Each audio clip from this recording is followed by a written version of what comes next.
Is your company moving applications into public cloud? Well, now you have problems, as your on-premises security products don't work for public cloud, traditional security assessments don't give you the real picture, and the biggest security threat is now misconfiguration of your cloud workloads. CloudNeedy offers you a cloud-native approach to manage security, data privacy, and compliance. With CloudNeedy, you gain instant visibility into your security posture and the ability to continuously monitor and remediate any deviations. Take a free test drive of CloudNeedy's continuous cloud assurance platform by visiting cloudneedy.com/securityweekly. That's cloud, N-E-E-T-I.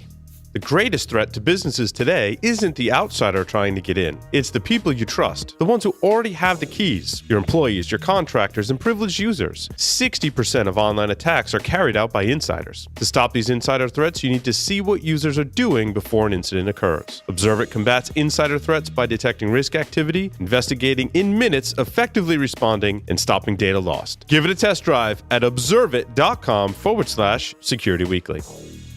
The modern attack surface is vast and permeable, extending from the data center to the cloud and device edge. Security teams are stretched thinner and thinner as they try to cover this ground. The result? More high-profile breaches hit the news every day. Don't let your organization be next. ExtraHop delivers security from the inside out, helping enterprise security teams detect threats up to 95% faster and cut staff time to resolve by 2/3 or more. Act with confidence. Learn more at extrahop.com/securityweekly.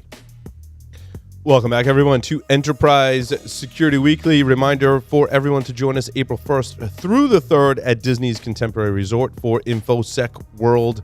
It's going to be a lot of fun. You can go to infosecworld.misty.com. Use the registration code OS19-SecWeek for 15% off the main conference or a World Pass. We are also doing briefings and interviews at InfoSec World. So if you are a vendor or work for a vendor, or you would like your company to do a briefing and or interview with us, you can go to securityweekly.com/conference, request, select InfoSec World, and we will be in touch. Also, I would like to announce and welcome our latest sponsor, 2fin. They are the market leader of award-winning security policy orchestration solutions. They provide enterprises with the ability to streamline the management of security policies across complex, heterogeneous environments. More than 2,000 customers, 2fin automatically designs, provisions, and analyzes and audits network security configuration changes from the application layer on down. That's right. I'd like to welcome them. You can find out more information on their landing page, which is securityweekly.com/2fin. That's TUFIN. Sweet. John, we are talking about the news, and the first one's pretty easy because it's all speculation, and it seems like Palo Alto and Demisto are not talking to anyone publicly about this. But there is a rumor. I don't know how it got out there, but I read the rumor on like news sites like Reuters. So I'm not sure how much truth there is to the rumor, but it does say that Palo Alto is in talks to buy information security firm Demisto, of course, security orchestration and automation and response. Palo Alto was not available for comment, and Demisto basically said that Demisto is experiencing significant growth in both sales and number of employees. And that's all we know, John. Well, I think that this actually makes a lot of sense. We've always liked Palo Alto's suite of products. We see them everywhere with our customers, and they're really, really, really solid. But I think that there's been this huge gap in the security orchestration as far as what can Palo Alto actually do automatically. And I think that by purchasing Demisto and actually embedding that into the Palo Alto platform, it's actually just getting to the point where they now have a platform with solid endpoint, solid network analysis, solid sandboxing, and now they can actually drop orchestration on top of it. I just think that this makes sense if it is, in fact, happening, which we don't know for sure if it is. Very true. I think it really is kind of like rounding out much of the consolidation that happened in this space, right? Splunk bought someone. What's that company? God, now it escapes me. Splunk bought someone in the space. Rapid7 bought Command, which is in this space. And there was probably one other one as well. So there is a lot of consolidation, but still players out there, like I believe Swimlane, Of course, our DF Labs is out there as well. So there's definitely ones that I think have a different approach. DF Labs definitely has that forensics background, which is awesome. And I think some of these firms are going to get swallowed up. We will see consolidation, but I hope some stand on their own, right? Because I think, and I would like to actually see a handful of these products. Like you mentioned, Tufin. I complain every week that there's tons of vendors that we talk about that I never see. I've seen Tufin. Actually seen that in some of our tests, and they're a solid company, and that's great. I didn't know that they had actually signed on with us, so that's just fantastic. But there are so few companies where I can say, A, I've seen them, B, they work. Yes. And that's something that's actually terrifying to me. But yeah, this whole orchestration thing, somebody's going to get it nailed to the wall, and it's actually going to be effective in a way that doesn't require you to completely re-architect your entire environment from the ground up. For sure. Rocket Cyber adds Alien Vault and virus total threat intelligence integration. What this announcement was lacking for me, John, was what makes them different. Like, this to me is table stakes functionality. Rocket Cyber is makes a platform for managed service providers for cybersecurity. They announced the integration with Alien Vault and Virus Total to automate threat detection and response across all endpoints. I can't talk today for some reason, but everyone does this. This is not really much of an announcement, in my opinion, unless I'm missing something. But I don't think it is. And one of the things that we say at the beginning of the show is we're not afraid to name names. And Alien Vault is one of those vendors that I see like kind of starting MSSPs go with, because Alien Vault has an amazing contract, especially with working with MSSPs and trying to set up security for third-party small and medium-sized businesses. It looks like it's a great plan, but I now know of 3 different security firms that use Alien Vault as their base engine, as their MSSP, and all of them hate it. And all of them are trying to get away from it. And there's a number of reasons, like alerts not firing, pulling data directly from it is a pain. And it's one of those companies that have been waiting for the past 2-3 years with their overall MSSP platform to get to the point where it fires, where we can actually say good things about it. But I'm at the point now, anytime I see anyone saying that they're using that, I get a little sick in my stomach. And I'm like, oh, that's not good. And I hate saying that because I know that someone's going to call me out on Alien Vault and they're going to get mad. And I apologize profusely, right? I'm just basing it on my experience, the other firms that I know that are MSSPs that are using Alien Vault, and our customers that are using Alien Vault. And it seems like the promise of what Alien Vault can do is just not there yet. It just needs a little bit more clean and polish. And it would be that amazing platform that is so very cool. So this concerns me, right? Because this is a vendor that I constantly hear negative things about, and I really want them to kick ass, because let's be honest, Paul, they have a lot of really bright, great people working there. I just think it might be a little bit overwhelming as far as what they're working through right now. Sure. Signal Sciences has raised $35 million to contribute to its already phenomenal growth. The article actually called them out as one of the most successful, fastest growing web application security firms on the planet. I would agree with that. Signal Sciences, we've been working with them for some time now, and it's just amazing how they continue to grow, gain market share. Their customers seem really happy, John. I don't know if you've talked to Signal Sciences customers, but they all seem really happy. And that's a success story that you talk to Duo customers, they're all really happy, right? It really puts that focus. One of the things you need to do to be successful in this industry, especially, I think, because it's so crowded with security solutions, is just be outstanding in customer service and make your customers happy. And Signal Sciences is doing that. And and all of your customers are going to have issues with your product, right, yeah. Paul? Oh, yeah. It doesn't matter. It's not necessarily that your product is broken. And this also kind of maybe goes back to the Alien Vault thing a little bit, but you're always going to have customers who have issues. And we have customers that sometimes don't follow the instruction manual whenever they're installing something like AI Hunter in their environment. And you have to be really good and responsive to those customers and helping them through those issues. And that's the biggest thing that I'm hearing with Signal Sciences and our customers, is that customer support was fantastic. They got the damn thing up and running. There's some vendors that I know of, like if you talk about ProtectWise and Darktrace, where they're amazing products, but the implementation cycle is so crazy long and it's difficult to do. Yes. It makes it hard to adopt that technology. Whereas Signal Science, we're hearing a lot of people that are just very happy with it. And I think a lot of it has to do with the fact that they're very responsive whenever it comes to working with their customers and getting it running. Mm-hmm. Let's see. Edge computing pioneer StackPath. Listen to the bold statements in here. And I don't doubt that StackPath has a good platform. I've not used them. I read this article and I was like, well, I kind of want to use them now because, like, basically they're a Dallas-based firm. They say they invented the edge computing concept. Wow. They've launched what is described as the world's first secure edge platform. StackPath Edge Computing for containers and virtual machines.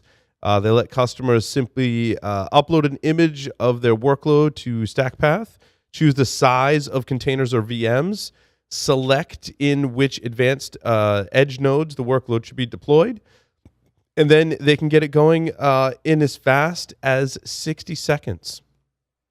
That's all magical. Sounds magical. It sounds like something magical. I want to check out, though. I mean, be honest. Like, you're like kind of like, I want to really see if that works because that sounds so cool. And this whole entire space, though, I was talking to Ian Coldwater a couple of days ago, and she is pretty much an expert in this area, and she's seeing the same thing that we're seeing, is that there's a lot of vendors in this space. It's so fractured. There's no path forward as far as who's going to be the clear technology winners. I find it dubious that somebody can actually do all of that. And I'm sure that they can under very tightly controlled scenarios, but don't buy the hype. Make sure that they can actually work with your technologies before actually buying. Yeah, and I think containers really lend itself to be able to do that.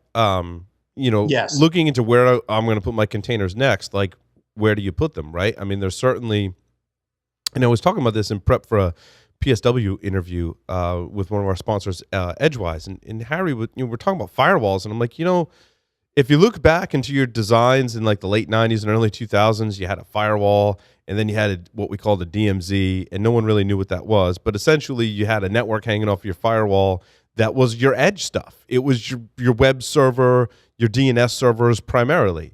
Now that stuff is in the cloud somewhere. Like even here at Security Weekly, like DNS I'm hosting off somewhere else, websites I'm hosting off somewhere else, and it's about finding the best, back to your point, John, the best cloud provider that can meet all of your requirements and provide you with a secure platform.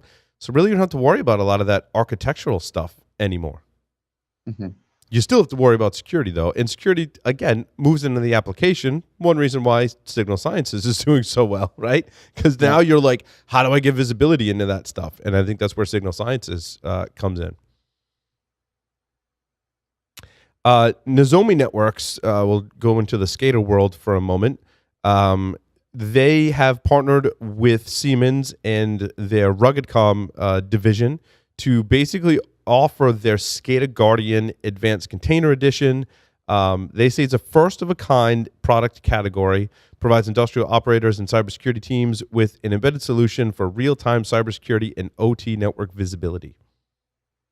Kind of interesting. I'm not sure how the architecture works. I know many of our solutions, right, can monitor things and then put it up in the cloud so you can access it. I can't imagine it works that way in the SCADA world. This is, okay, so like this entire write-up, it reads like it was written by an engineer, which is kind of cool. Mm-hmm. It's very, very low on, it has some buzz phrases, of course, but I don't know. It's something I'd like to sit down and actually see it and in action, just to see what it's actually doing. Because I was hoping you would take this because you know a lot more about the embedded space than I do. Sure. But I don't know exactly what's actually changing here, I guess. Yeah, I mean, I was kind of likening it to some of the devices that I use and how, I don't know, I wouldn't recommend you use these in an ICS environment, right? But I've been playing around a lot with the Ubiquiti network stuff and finally figuring that out. Essentially, they let you manage everything from the cloud, which is kind of nice, actually, for that application. What's that? But terrifying. But terrifying in the same thing, right? I mean, you can stand up your own environment, or it's so much easier to use their cloud environment. And again, it goes back to that point. For a lot of shops, the cloud has more reliability and better security than conceivably you could provide on your own, or at least it's saving you a lot of those resources to having to provide it on your own. However, when you go into an ICS environment, it's a complete game changer. You have to do a lot of that stuff on your own. I mean, I wouldn't feel comfortable if, the power grid was then, using stuff that was hosted in the cloud, and maybe they do today. But that's certainly concerning. But I think, Paul, we have to get used to that idea because it's going to happen, right? As much as you and I agree with you, I'm completely terrified of grid being managed in the cloud. We like air gaps for these things, right? And we want that risk reduced as low as we possibly can. But as well as I do, it's coming one way or the other. And this kind of ties into the webcast that I'm giving on blockchain tomorrow. A lot of what we have to do with security professionals has very little to do with what we think is a good idea, but more in line with what we have to deal with in the reality of things happening. So as we move to the cloud for absolutely freaking everything, as much as it makes me really nervous, grid management and SCADA ICS is going to be up there as well. And I think it's probably more in the cloud right now than many of us actually know. RSA has announced the finalists for the Innovation Sandbox. We talked about this briefly on Business Security Weekly this week, where we interviewed a couple of folks from RSA. And I wanted to call out a couple of names in here, John. I don't know if you got a chance to look at the list. I did. I've got my two favorites. Capsulate is awesome. Their technology is so hot, and their research team is even hotter. They just published an exploit for a proof of concept for the System D vulnerability. Awesome folks over there.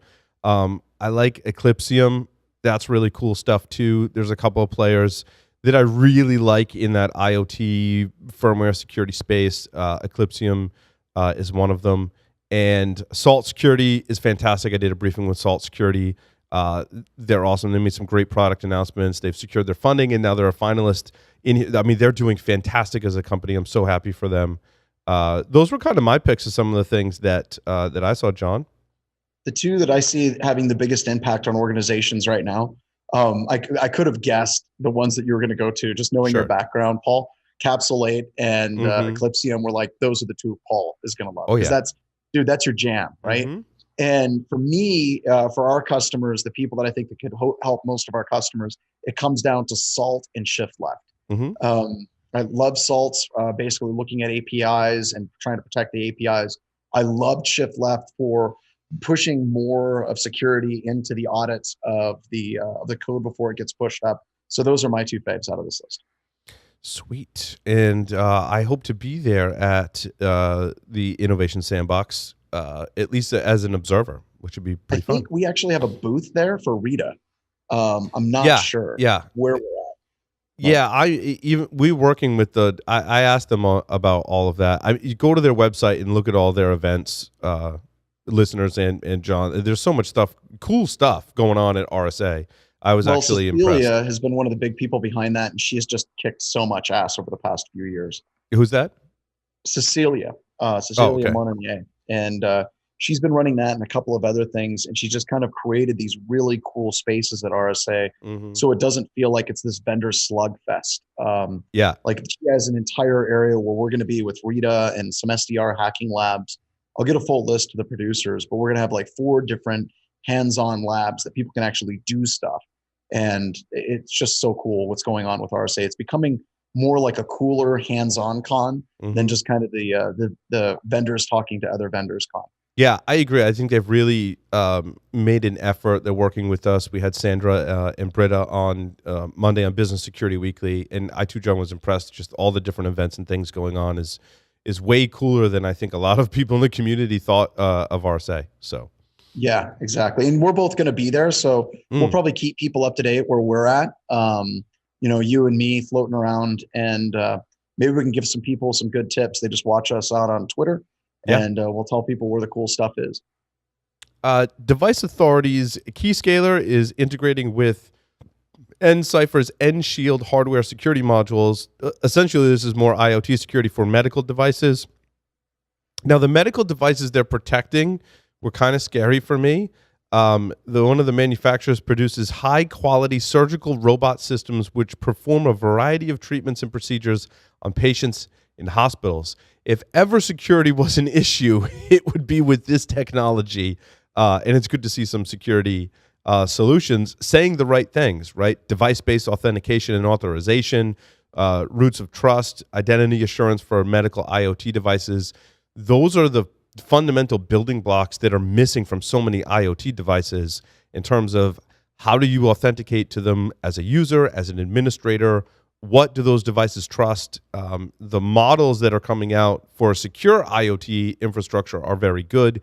However, I believe adoption is very low. But in a medical sense like this, I think adoption has to be much higher. I mean, you've got basically robots performing surgery. And that's a really cool case. But you've worked in hospitals, I've worked in hospitals, Larry's worked in hospitals, and the thing that absolutely floors me is the overwhelming diversity and sheer number of medical IoT devices that are in even a medium-sized hospital. Like this week and last week, we were on site with one, and they had something like 2,500 individual devices that would fall under this medical IoT space. Yep. And that's just horrific. And it's not an easy problem to solve, even slightly, because a lot of this stuff has been around since 1999. And we saw one this week that floored me, and I'm sure you've seen it, Paul, but because you have more experience in the space than I do. But we saw one of these devices that didn't have an Ethernet port, and the vendor actually sent them a USB to Ethernet adapter. And the USB to Ethernet adapter had the ability to remotely manage the USB to Ethernet adapter in the cloud, so you could connect into it. And I'm sitting here listening to this, and I'm like, "You mean like a LAN turtle?" They're like, "No, it's not a LAN turtle. It's USB to Ethernet." But then you can log into a remote interface on the cloud, and then you can actually get a command line on the USB to Ethernet adapter. And I'm like, "You mean a LAN turtle?" Exactly like that. But that's the type of insanity that these people are trying to deal with. DigiCert had a couple of announcements this week. They're announcing their Cert Central Enterprise product, which will help organizations scale their public key infrastructure deployments, which is kind of nice. You can read more about that in the show notes. They also announced that they're creating DigiCert Labs, which will take two approaches. One is providing grants to universities to support research into specific challenges relating to emerging threats. And the second approach involves providing large anonymized data sets to help researchers address real-world use cases. So that was pretty cool. DigiCert's really making a lot of announcements in the cybersecurity space and has a lot of products. Of course, they acquired Symantec's Cert business, as it were. And a name that I have not heard in some time. There's still a player. Did you see Extreme Networks? Extreme. We haven't talked about them in months, yeah, I would say. Yeah. I remember when I worked for the university, it was a really cool time because I was the security person working in the network group, and I looked at the network architecture and all the devices we had, and I'm like, we still have hubs out in the dorms, right? And so they're like, well, no, we've got this big project that we're going to upgrade the entire network. It's where I worked was a 144-acre campus, many buildings, tens of thousands of drops in just the dormitories. And so we were evaluating switching gear. Like Cisco's probably our top choice, right? But due diligence, we were testing all types of other solutions, not just for the network upgrade, but I was testing the security aspects of those devices. And they brought in the Extreme switch, and it was this awesome color purple. It was the coolest looking, almost they look the so coolest much better than the Cisco blue. The original NetScreen firewalls before they were Juniper were also really cool looking. They looked like a little mini fridge. Those were really cool looking. Extreme was like right up there because they were just so cool looking. And we did Interisys. We also had Interisys, and I actually evaluated the Dragon IDS because that was coming in as part of the package. It was great back then to have security included in those evaluations. I don't know how much weight I carried, right? Obviously, the requirements for the network were outweighing a lot of the security things. I mean, and we ended up going with Cisco, but I got to see some of the other options. That's the last time probably I saw an Extreme piece of gear. What's sad, though? That gear that you probably were on the evaluation committee for, Paul, is probably still there. Oh, could be. It could be. Yeah, I mean, I bought some of that similar gear, actually, to use here in the studio, because you can get it really cheap on eBay. And we'll be talking about some I've got a bunch of segments lined up and I'm struggling with what to call it because it's not really enterprise networking. Like I get it. It's kind of like enterprise light on a budget. And I was actually talking to Doug White about this, and he's like, you built like a really robust enterprise-ish network for like less than $1,000, maybe around $1,000. Yeah. So, and so you can buy some of that older stuff. Now the thing is, you don't get a support contract, which is nice.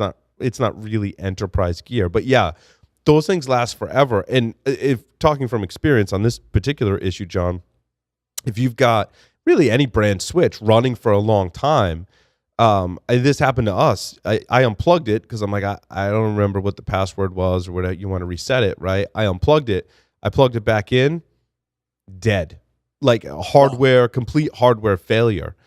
So a lot of time, and I've seen these switches going back to my university days, right? Like just covered in dust. They've been sitting in the same closet for 5 or 10 years. They're still running like a champion. All the fans are clogged, with dust, and they're still running.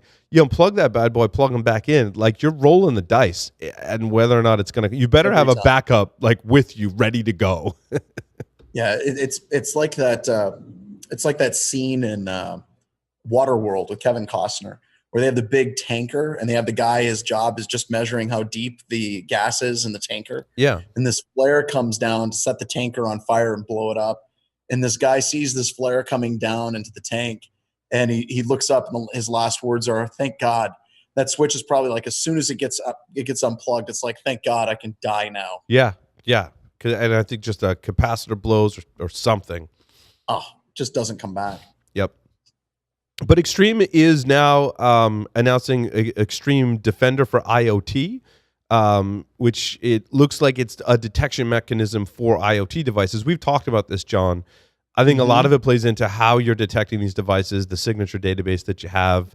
It's a pretty crowded space. We're seeing the big players trying to support it, but we see other companies that we've mentioned, Eclipsium and others, start to enter the market as well. Yep. So it was interesting to see Extreme again. Anyway, that rounds out the show. John, thank you so much for joining us this week, rounding out the enterprise security news with a few stories. It was nice. Thank you, everyone, for listening and watching. We'll see you next time.